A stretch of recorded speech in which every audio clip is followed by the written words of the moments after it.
Salut à tous, c'est Anna, j'espère que vous allez bien. Ah, qu'est-ce qu'il fait bon en ce moment? Ces journées chaudes et agréables de ce début du mois d'octobre nous feraient presque penser qu'on est encore en été. Pourtant, l'automne est bien là. Les journées raccourcissent et les nuits sont bien plus fraîches. Il est temps de préparer notre jardin pour l'arrivée de l'hiver. Dans la véranda, mes plants de piment et poivrons se portent bien. J'ai encore quelques fruits qui arrivent et qui auront le temps de mûrir si je les aide un peu.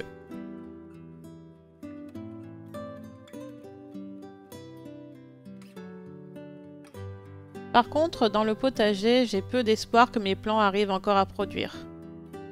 Dont un pied de corne de taureau très beau, qui s'appelle Bob, que j'aime beaucoup, et que je souhaite garder avec moi.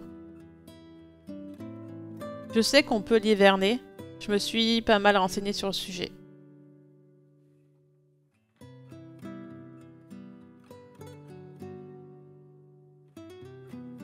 Je vais donc commencer par le déterrer en essayant de prélever un maximum de racines.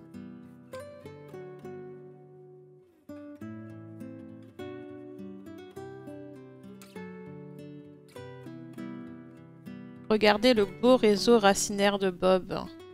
Je suis contente, j'ai réussi à ne pas l'abîmer.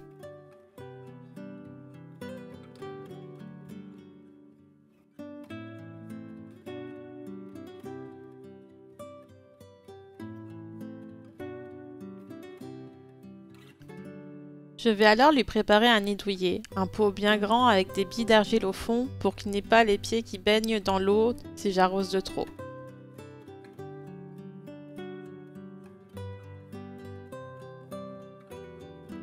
Je vais lui donner aussi un bon terreau bien texturé et lui ajouter quelques granulés de fumier pour qu'il ait des réserves pour tout cet hiver.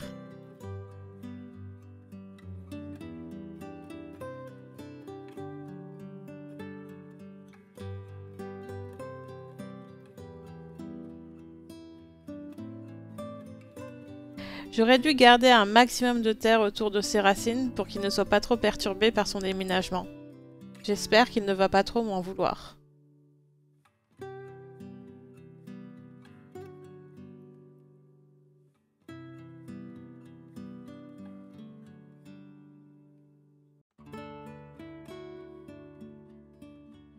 Je vais aussi l'habiller pour l'hiver. Enfin, le déshabiller devrais-je dire? Ça va vous paraître un peu extrême, mais c'est pour lui faire comprendre qu'il est temps d'hiberner.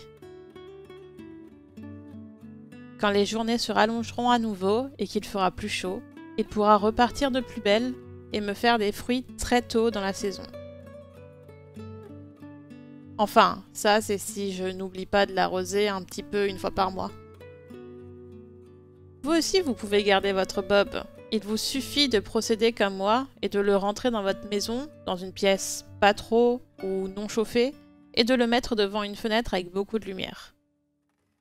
Vous pouvez même lui mettre une lampe de croissance et ça sera le grand luxe pour lui. Pour la façon de le tailler, il n'y a pas vraiment de science exacte. Il vous suffit de garder pas mal de petits yeux, c'est les petites boursouflures autour du tronc. C'est de là que pourra repartir certaines feuilles. Et ici, j'ai choisi de laisser 2 branches charpentières pour qu'ils puissent être un peu plus étoffés.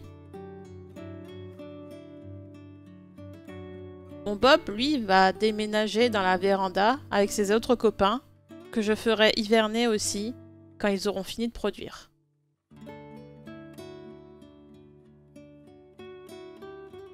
D'ailleurs, je vais les aider un petit peu.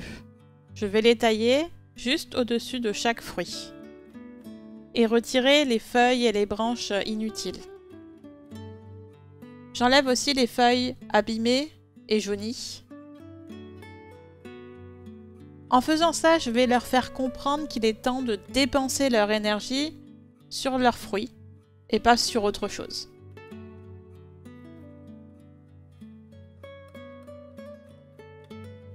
Ici, vous voyez principalement des variétés de piments Goria ou dit Espelette et des poivrons Marconi Rosso. C'est les variétés que je préfère cultiver actuellement, même si j'en ai encore 2-3 l'année prochaine que je veux tester.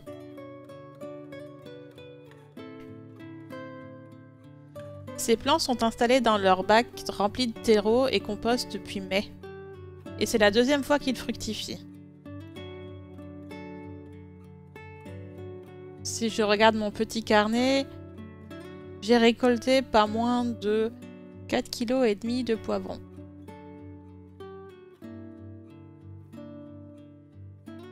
Et les piments, j'ai pas noté parce qu'il y en a toujours beaucoup trop et je finis juste par les réduire en poudre.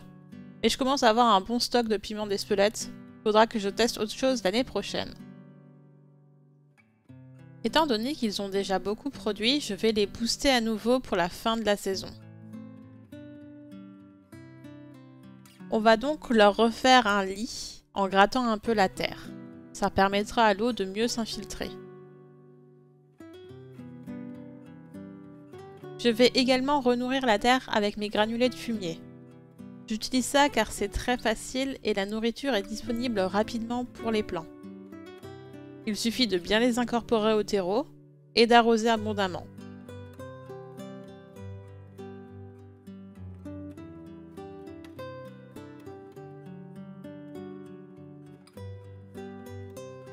Il reste parfois des fleurs, je décide de les supprimer car je ne pense pas qu'ils arriveront à former des fruits à temps.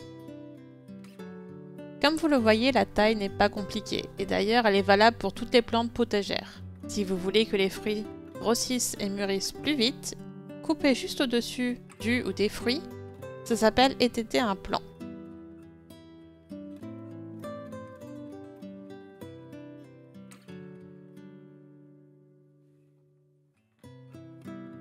Pour revenir à nos poivrons, sachez que vous pouvez les cultiver en pot et en jardinière, même sur une terrasse ou un rebord de fenêtre.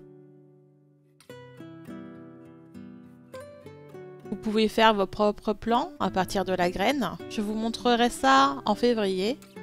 Mais sinon, on trouve toutes sortes de variétés dès avril dans les jardineries.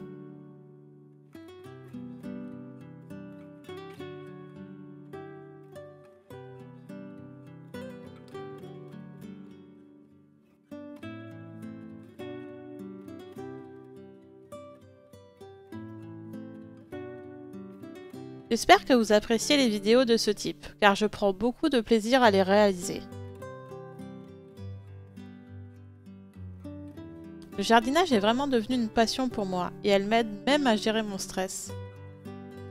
Il suffit que j'aille dans ma véranda ou dans mon potager, planter, tailler, récolter ou arroser, et ça m'apaise instantanément. J'espère aussi que vous serez au rendez-vous pour les prochaines vidéos. Je n'ai pas encore de rythme régulier, donc si vous ne voulez pas les louper, abonnez-vous et activez la petite cloche. N'hésitez pas non plus à liker la vidéo si elle vous a plu et à me laisser un petit commentaire. Ça permet que la vidéo soit davantage référencée.